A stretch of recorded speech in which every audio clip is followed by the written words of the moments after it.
Hello, my name is Ross Broadstock, the writer of the book Cymroglyphics, which is a guide and dictionary on how to read Egyptian hieroglyphics the easy way and the correct way.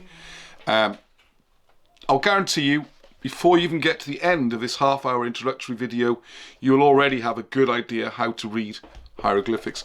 And with the help of the dictionary in the back here, or even by working out the words yourself, you'll be able to read hieroglyphic text pretty well already.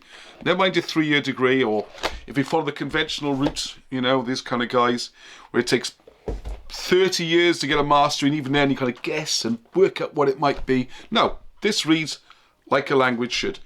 You see a symbol, it has a meaning, that's it. Same everywhere you see it. Now this was first revealed, to give a little bit of background, by Wilson and Blackett. They started their research in the 1980s, they worked this out. I mean, as far back as the 1790s, people had realised that Welsh could be the source of the language behind the hieroglyphics. Probably because Welsh is actually an ancient Assyrian language which has come all this way and has stayed pretty much unchanged, been stuck on the edge of Europe. Now this book was hard to get hold of, so I paid for it reprinted. I recommend it because it's got a lot there all about Middle Eastern history as well, and as the name suggests, once you can read hieroglyphs, which this book shows, you can then read about biblical characters and other stories that are in the hieroglyphs that are being completely missed. So that shows you how they did it. The big difference is my book shows you how you can do it, and it's really not difficult, and it's a nice easy exercise way. So without further ado, I'll do a little introduction to give a quick overview and give you a good feel for it, and then there's going to be a series of videos hopefully to help us get us through this coronavirus isolation. You can have a new skill. By the end of it you can say, well, at least I've learnt ancient Egyptian hieroglyphs. Between you and me, you'll have a pretty good idea within the next 25 minutes. Okay, so without further ado, here we go, straight to the first presentation. Okay, so these are considered to be the two founding fathers of the whole Egyptology subject, hieroglyphics decipherment, the lot. If you're from England, it's Young and Champollion. If you're from France, it's Champollion and Young. It's that kind of rivalry between the two. I would go through this in a lot more detail in a future video about the history of translation. Just to give an idea, Thomas Young, member of the Royal Society, considered the last man who knew everything. He was a genius. Maths, sciences, particularly optics. We tried to work out how the eye saw different colours. Medicine, he was a doctor. The guy was brilliant, and he seemed to be wheeled out to be the English champion to decipher the hieroglyphics. And the key they had was the Rosetta Stone, which had really lighted up this whole craze about Egyptology was going on at the time, and you had to bring things back, and the older the better, and exhibitions are running all over the place. And because Napoleon took his army over there in 1798, and much excitement occurred. So the British were under pressure to crack this. Thomas Young used sort of code-breaking techniques. He used deducement. He didn't know the language, didn't know why the symbols meant what they were, anything like that. But he used mathematics to match up the occurrences of the words in the Greek section compared to the written section, which he called enchoral. It later became demotic because Champollion chose a different name. So he limited success with that. Since then, it's been shown that it wasn't that successful. But he admitted and realised very quickly he couldn't work out the hieroglyphics. He seemed to think a different system worked outside the rings than inside them, outside the cartouches than inside them, all sorts of stuff. And he said that without the language, he could take this no further. So though he returned to trying to continue the written part, the enchoral, he gave up on the hieroglyphics. Now, Champollion was in a very different situation. He was considered to be a child savant. He decided before he was even 11 years old that he just knew by inspiration, is how it's recorded in history books. By inspiration, some sort of dream, he knew that Coptic was the language. Coptic was this language really of the Coptic Greeks. It was a Christian language brought in round about the 1st century. And the theory was they'd taken this sort of the language that was used in the country and written into a Greek style that applied a writing to what was already spoken. It seems a little bit tenuous, but that's what they're going to go with. There are a few difficulties, one of which was no one knew what the language sounded like. And one of the principles, as we'll see as we go on, is called the Rebus Principle, whereby you draw something that sounds like what you want to say. So, for example, the famous Egyptologist Gardner uses an example where he shows a beehive and a leaf and says you've got bee, leaf, belief. That's how you would draw it. So it's a well-accepted principle, the symbols and this idea of phonetics. But how do you do phonetics for the language? You don't know what it sounds like because it's dead language. Anyway, let's see what they did do. So they started with the 3 names that they'd already worked out through where they'd found them and other means. And the first one was Ptolemy's, which Thomas Young gets credit for spotting, actually occurs on the Rosetta Stone itself. You can see it. You can go to the British Museum, you can see it there. When you see it, you will also notice that there are other symbols appearing further along. The cartouche is actually bigger than that. But as they didn't know what the rest meant, and they did know this was Ptolemy's, they sort of stopped there. With Cymroglyphics, now we can now read the rest of it, and it tells us more about him, which is the key to a lot of this, because they were working on them just being sounds, and we'll see how they came to that conclusion. So, if you've got Ptolemy's, it begins with a P, and over here we've got Cleopatra, also with a P. Excellent, we've got a match. Are there any other matches? Yes, the lion, L. So we've got L in Ptolemy's, L in Alexandra, L in Cleopatra. So it definitely sees we've got 3-way connection. We've got the bird, and there's a couple of others. Now then, so they realised there's onto some sort of connection. The symbols could represent sounds. What they tragically didn't realise was actually all of these represent words. And when the name comes about, what's really being done is they're using the initials. Much like, say, you had NATO. You can say the word NATO, and if you're looking from a future civilization, you can see a N, an A, a T, and an O, or O. What you wouldn't realise is that it says North Atlantic Treaty Organisation, and that's what's going on here. All of these are words, and sometimes use the Rebus Principle, where you use a sounds like, or use the root of the word. They had no idea of any of this. So as an example, the first word we come up begins with a P. Now, because Champollion convinced everyone it had to be Coptic, they had a problem, because they worked out this was a door, and you'll see some future pictures in the clear version with the lines. By the way, some are dark, some are light. It's more to do with the material it's printed on, or carved, or written. It doesn't seem to have any significance beyond that. So this is a door, and I have to say, these early pioneers were fantastic at working out what everything was. You know, this is a speaking mouth. This is a door, inspired without knowing the language. Once you know, you can use Welsh and see what they are. It's a lot easier. But they did this, and we're using 99% exactly the definitions that they came up with. They said this is a door or entrance. In Welsh, you've got drws, commonly known, yes, but you also have porth. Porth meaning entrance or gateway. And a harbour can be a porth. You've got Porth north of Pontypridd. So particularly in the old dictionaries, you find this is the word for entrance. So that explains the P, the P. What we also have is the root of porth is por, the first 3 letters. And por is the supreme one. Then we have this, which they didn't really know what this is. But this is a representation of the old-fashioned Welsh cakes they used to cook on the plates in front of the fire. And the old grannies, everyone would know these. And it's called Tish and Lap. Now the T, the TI part, means you are. So the beginning of this is supreme one, you are. And we'll see the whole word in a minute, and you can see how it reads out. So this was, if they'd known the language, they could have solved this in no time. When Wilson and Blackett attempted it, within about 20 minutes, they were reading the names and words and stuff. It was fantastic. And you can learn it quickly as well. So the other things they should have noticed are the mismatches, and that's always the key when understanding things. Don't think of things as a mistake. If you find a problem, don't ignore it or pretend it's not there. Explore it, because that's usually where the clues are. And there's one big clue here. Cleopatra is spelt with this, the back of the hand, you know, the threat, a fist. You know, that's sort of that pose when you're going to slap someone across the face or something with the back of your hand, or a fist. Either way, it's the same thing. It's in Welsh, you got the dwrd and you got dwdio, which is to threaten or to chide. Great word, chide, in the old dictionaries. Now, Cleopatra should be spelt with a T. Now we've got a T right here. We know there's a T from Ptolemy. This one comes before Cleopatra. So if they wanted to use a T, why don't they just use this? Why did they use a D? Why did they use a D? I will explain why in a minute. But unfortunately, well, I'll explain it now actually, because it makes more sense then. This is to chide. This is the mouth proclaiming, which in Welsh is roch. So you've got to threaten and proclaim. You know, this is what rulers do. This is how you run a country. You threaten and you order. And this is very powerful because you'll see this in other cartouches and you'll see it in general text when it shows someone is a ruler. Yeah? It's to threaten and to proclaim.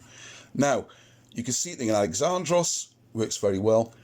So they put it in Cleopatra because the D and the T sounds almost the same. You can look at a dictionary, there's no really good T word they could have used that wouldn't mess up this sentence, because this has a meaning when you read it through as well, as we'll come to, as does Alexandros. The other thing, which is bizarre when you look at it, was they decided, because they ended up with Alexandros, that there were no vowels in hieroglyphics. It's just bizarre when you look at it, because the first word deciphered, Ptolemies, where you got an O as a vowel, I would call it a double E. That's a single E. It's a double E. Why it becomes Y in the conventional, or E, I don't know, is strange, really. But anyway, one or two vowels when you look at it, or three. Cleopatra is full of vowels. E, O, A, 4 vowels. Alexandra, it's not because it's a time thing or a recent invention. It begins with a vowel. So the idea of no vowels is crazy. And what you'll find, once you look at the Welsh words and the roots, like this one, for example, roch, gives you the ro sound, which is by the Alexandros. And this is actually the one I use here, because this is to proclaim. You know, we've got this, remember, we've got the chide and proclaim, and this is certainty. This is sikrai. It's a fastening bolt they use to hold the big stones together. Sikrai. So, ros. So, as you might have seen, that's the symbols I use for my name. My name is Ross, so I have Ross, which is to proclaim with certainty, which I really like, of course. So you can look through all this, and there's all meanings. Another thing they might have noticed is if this is an S, then why is that an S? Sorry, they're both the same, but this one isn't. Why not use the same one again? Well, this is because these are words, and they have slightly different meanings. Now, unfortunately, a couple of disastrous assumptions were made at this early stage, which, I would say has caused 200 years of going down the wrong route and millions of hours of effort to try and make this increasingly complicated system work. Because if you're trying to make words out of letters, when you look at the general text, when you got words making sentences and you think they're letters forming words, you've already got a big problem. The only way you can make it work is to start fiddling it, really. So one of the things that happened is that Champollion made an assumption that the same symbol can mean different things in different places. So yeah, it's a D here, it's a T there, rather than realise there's a D there as well. That, what seemingly small assumption, changed the whole history of hieroglyphics. Because from then on, you have situations where the same symbol can be made to mean anything. So the general approach is get a piece of text, try and work out what you think it means, and then make the hieroglyphics fit. So you end up with determinators, and some it's just decoration, all sorts of reasons to explain why these hieroglyphics are appearing in the order they do. Whereas a Cymroglyphics, you just read it like a sentence, because each one is a word, not a sound. The sounds just come when you're making a word out like this. That was a massive assumption, which caused, disastrous problems, really. And the other one was, of course, which already implied, is that in the same way as you use sounds here, Thomas Young said you cannot use the same system outside in the text. It does not work. But Champollion was so convinced he had to make it work, and you end up with the sort of gobbledygook, some of these words you see with lots of consonants all in a row and no vowels. And then you're allowed to just add a vowel. What the very famous Egyptologist, possibly the most famous beyond Champollion, is Budge from the British Museum. He called them vowels of convenience. You could put a vowel in to make the word easier to pronounce and easier to remember. Like one example is, we go on to a lot of these names. One is Ptah, the god, and they had a P, a T, and an H, Pt.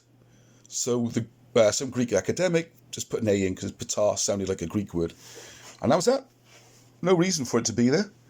Actually, as you know from looking at the beginning of Ptolemy here, it's the same one, same two symbols. You see a Ptah. The third symbol is actually an S, which we'll come on to, and it means brisk or vigorous. So supreme one, you are vigorous, and you pronounce it portis or portisy. So there you go, another example, and we'll come on to more of those. Now, the thing with Coptic, I'll do more of this on the history, is that it was a dead language. It hadn't been spoken for hundreds of years. There's a few religious chants going on and stuff, but nothing that understood the language, much in the same way as many Catholics would worship in Latin without knowing what the language meant or really how to say it properly. So anyway, he resurrected this language and he decided how everything should be spoken.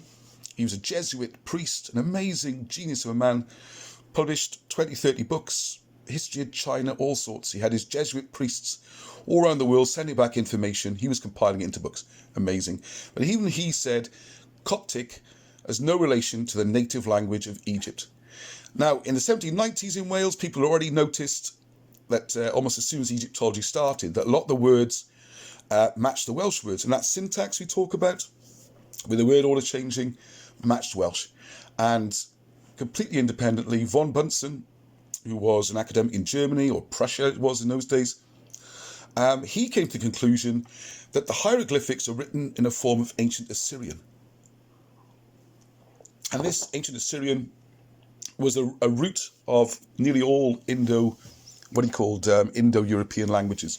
And you can see traces of it all over the place. Sanskrit, the Latin languages, French. You'll see it everywhere. But the one place where it survived unchanged was right on the edge of Europe, whereas he worded it himself, is jealously guarded by the Welsh, and the language did stay very much unchanged until very recently. So as long as you get a dictionary that's a few hundred years old, and you can get these online for Welsh, you can find the words and they work. So here's the first one, just look at it a bit closer, Ptolemies. So here we have the conventional sounds they attributed, and here you see the Cymroglyphics. So it's very similar because we both know what the word's supposed to be. The big difference here is with this lion, where you've got the le, because you've got llew for lion, so you've got le, you've got the e as well. Okay, and much like French, and we'll see examples in a minute, if there's a consonant next, it's le, so you've got lem, Ptolemies. And if this is a vowel, same as you do in the French, you'd knock out the e, basically an apostrophe type situation. So you say, le for the in French. You don't say le enfant, you say l'enfant. So it's the same thing here. If this is a vowel, you see an example in a minute, that's not required, and it drops to an L. It just works. Let's have a look. So here's the name written out in full. So we start off, there's the door. You can see the version, which is a bit more clear. There is a door as well. Oh, just to mention, all these hieroglyphics, I've redrawn them from scratch, and all the portraits and everything. So if you want to use them, help yourself. Please give the mention to my name or Cymroglyphics, but please, you can use them. I'm trying to encourage this, spread the word. Right, so the first letter of it's a door. The Welsh word is porth. First letter pa. So if you're spelling the name out, you got on your way to getting Ptolemies. The root word or the intended word is por, which is supreme one. So we say we got the situation here now. Supreme one you are, because the Welsh syntax, like Yoda from Star Wars, you don't say good boy in Welsh, you say back in there. That's the way the Welsh language works, which is another clue to this being Welsh being the root language behind the hieroglyphs, because the word order works as well as the words working. Everything works. It's a fit. There's also appears to be 7 vowels in hieroglyphs in the language used, and there's 7 vowels in Welsh. W and Y are also vowels. So we work through this. So what we get, supreme one you are. And then we have successor, abundance of the abundant place, Egypt, the place of abundance. He is the established. He's permanent. He's unchallenged. Now, this is another big key to this. This is the double. The fact we've got 2 E's. It's not a Y, it's 2 E's. Now, what Wilson and Blackett noticed, is a bit of genius, is every time you see 2 of something, in this case it's the 2 corn, which is the which is he is or she is. Well, you also see it for two other things. And what it means is it clicks onto the dual meanings that you see in Welsh. They're sort of sounding the same, the homophones. So, for example, in Welsh, un, dwy, tri, 1, 2, 3. Dwy is God, dwy is two. They're almost the same. It's just a little shuffle of the letters here. You see a very similar thing again in French, funny enough. If you count in French, un, deux, trois, and God is Dieu. Sounds very much like deux, Dieu. So two represents a God, written supreme here. It could be the God or, the ultimate authority. That's the word we're looking at. Sometimes you'll see two lines, which represents the land. So it'd be the supreme one or the God of that land. You see it on some of the Ramesses cartouches. So this is a very important thing. Another proof that Welsh is a possible language here. It doesn't work in English, for example. You've got two God. They don't sound at all similar. So you can read that, and that gives you a description of Ptolemy's. He's the supreme one, successor. He is the successor to the abundant placed, and he's unchallenged. Fantastic. Right, on to Alexandros. Now here is another massive clue, and one which really should have shone out to people much longer ago, and that's Alex. There's no X. There doesn't appear to be any X in the language used for hieroglyphics. In the same way, there is no X in Welsh. Use the K and the S combined. See the X for Alex. You see that still today in modern Wales. Here is a sign. I think it's outside a hospital. Taxis in English with an X. No X in Welsh. X. Taxi. That's how you do it. So this has been shining out for 200 years. Every time you look at the Alexandros cartouche, you can see there should be no X in the language you're looking at. Another big clue to Welsh. So we go through Alexandros, and you'll see here the pledge, the abundance of deity. Now, I have to remember, one thing to bear in mind is that this is a Greek or Macedonian name. It's not a native Egyptian name. And you can see when we look at all of these Greek names like Ptolemy's, Cleopatra, Alexandros, you could see that they had some problems making it work, such as having to use the ks to make an X sound. And you see a couple of other little fiddles as we go through it, which is further proof of this is the correct language. And you have the same difficulties in Welsh when you're trying to produce these words. So we just run through it there.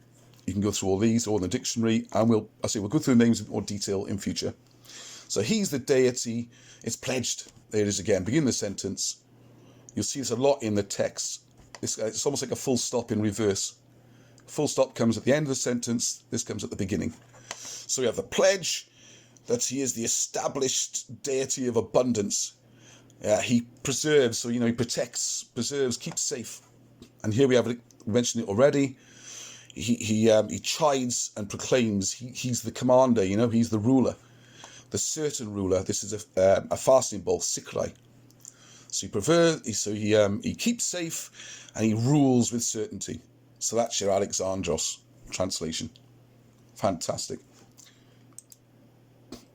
Now, one of the things I want to point out there, just to remake that point about the and the fact that there are no missing vowels.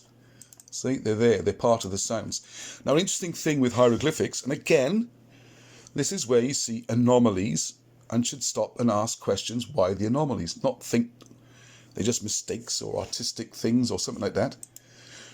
Because quite often you see Alexandros' cartouche with an extra appearing.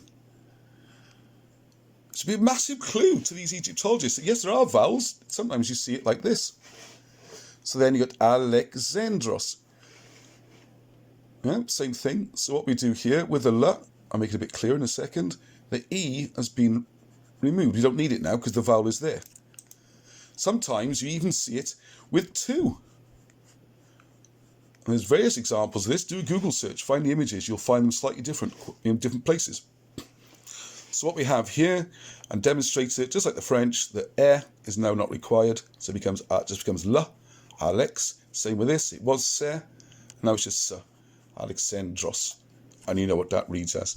It's when I first read that book, Moses and the Hieroglyphs, and saw this coming to life, I was just mind blown. I had to read it again and again and again and again. I spent over a year just researching this and going through all the translations, all the symbols. It's mind blowing. I mean, I'd spent so much of my life learning the conventional system, been to Egypt, read loads of books, gone through the dictionaries, the explanations. It was so complicated. I just thought I must be stupid or something. But then you start to think, why would a writing system be so complicated? The whole idea of this writing was plastered over the outsides of temples and things. It's on documents. They want, as Alan Wilson puts it, they want everyone to see what a big boy they were, you know? They want to read about their conquests and their greatness and their all-power. And also, if you're writing a papyrus, you know, a scroll, and you're sending it to someone, you can't send something with 12 different possible meanings and interpretations and context, and just be ridiculous. And where would you get your scribes from if it took decades to learn it? No, this system is so straightforward. It's even easier to learn than English. If you speak the correct language, you haven't got to learn an alphabet. You know a lion is a slough, and slough is the other word for it. You just read it. You just say it out loud. It's like a picture dictionary. It's that brilliant, and it works in the text as well. So we come to Cleopatra, the third one, and you can see it there, and we'll see what all these mean. And just give an example of some of the different layouts. Oh, one thing I should have mentioned, this one reads that way, right to left, and this one reads that way. And the clue seems to be very consistent, is whichever way the animals or birds are pointing takes you to the start. Okay? So in this case, they're pointing that way, and we're reading this way. And we see it's slightly different. And so you've got the ka, la, that's an ah. So it's kla, ah, o, pudra. Pudra. Kla, pudra. Slightly different there. And this is as it's drawn in the copy in the Louvre. And you can see look it up, it's in the book as well, but if you go on Google and find out how they translate it, it's quite bizarre how they get around this. So anyway, you can see with Cymroglyphics, Cleopatra reads the same. You've got Cleopatra here. The slight difference can be explained when you look at how the sentence is formed. And now by putting it there, it makes the sentence a little bit easier to read. There you go. Either way it works, and it's brilliant. And it shows you, even when you jumble them around, you can still work it out using this. And there, of course, this DR together, and they're together there. Very important, because that digniplates ruler. So what you've got here, the way they've arranged it, is you've got the supreme ruler. So I think they've just rearranged it to get a nice column like that. Supreme ruler. That's a very powerful combination. Okay, have a look at that. Right, so there you go. You can read all about Cleopatra now. Glorious, abundant she is, successor to the Supreme One. And there's the pledge again. She rules. And they've had to put an extra pledge on the end, which grammatically isn't great. And you can see why in the other one they've changed it slightly to try and get around that. But you can't really, because if you don't put an at on the end, it's going to read Cleopatra. Because it's a ro. We have to put a vowel there to cancel that o. So if you look through it, there's not really a suitable A you can use. So this is an example of a slight fudge that they've had to do to make a foreign word, or foreign name work. I would suggest if she was a native Egyptian name, this would have been a D from the start, and that would have been an O, and she could have been Cleopatra, and then you wouldn't have to put the bird in at all then. Anyway, that's a slight side. We'll come on to the names in more detail. You have great fun working those out, and just as much fun doing your own name, and other people's names can be really good fun, because there's a choice for each letter or each sound you want to use when spelling a name. There's a choice of words you can use, quite a big choice. So you can make yourself sound fantastic, and you can also have a bit of fun with other people's names. Anyway, so one of the cartoons I did for the book. No Cleopatra. They did not do Cleopatra's. It was not a spelling mistake, all right? It was done to emphasize that she was a ruler. Okay, so it's quite important to notice that. Okay, so come to the end for this one. Just want to give you a flavor so you can see it's so concrete how it works. It's so logical. It's like a real language. You can pick it up so quickly. Once you know what all the symbols are, that's the only learning process. You know, if you knew the language, you know, if you were brought up in ancient Egypt, it'd be dead easy. So there it is. Oh, one thing. So we're going to go on to the most amazing part for me is the pictograms. You see these wonderful drawings. And then you'll notice that the way the clothing is presented and with sandals, you translate all these words into Welsh and you can work out what the whole picture means. Like sometimes that famous picture where they've got a bull's head on the head of the pharaoh, so it looks like a bull. I'll show it in the later video. And the horns, well, horn in Welsh is coron, which also gives you crown. So the horn represents the ruler. And because you've got two horns, you've got the double crown, which is the supreme ruler. And you go around the eyes and you can see they've got 3 eyebrows, and that's tree in Welsh, which leads you to know it's fantastic. I'm exploding trying to do it. And I spent a year putting the book and dictionary together, and I really want to share it on these videos, and you'll be mind blown. I'm just going to leave you one little teaser before we go on to the rest, and that is these two, which appeared on the Paris one. These appear quite a lot as a combination. One of the videos we're going to do is titles for people, you know, Lord and all that kind of stuff, because they all have little combinations and message. There's some which are repeated a lot, and you can see exactly what they mean. This one only appears next to female names, sometimes outside the cartouche, but this time it's inside. Now we know already this is you are, and this tells you something about the ruler, or female ruler. So the blank you are. So have a look at that and see what you think that shape might be. And that'll tell you how you can tell a female ruler, which comes in quite handy sometimes when you're not sure what the name is. So anyway, so lots of fun with that. I hope you enjoyed it. It really is fun. It's not a real brain ache 3-year degree course. It's just learn to read by looking at pictures, just like if you're a 3-4-year-old. It's so much fun. So I hope you bear with me through the whole course. We're going through this coronavirus thing at the moment. So I'm going to try and put one up every day. And when we come through all this, you can at least see I can now read Egyptian hieroglyphics. So, traditions of YouTube say peace at the end. It's become a bit of a watchword. So as we've been using the Welsh language so much, I'd like to wish that to all of you in these difficult times. And close with the word heddwch,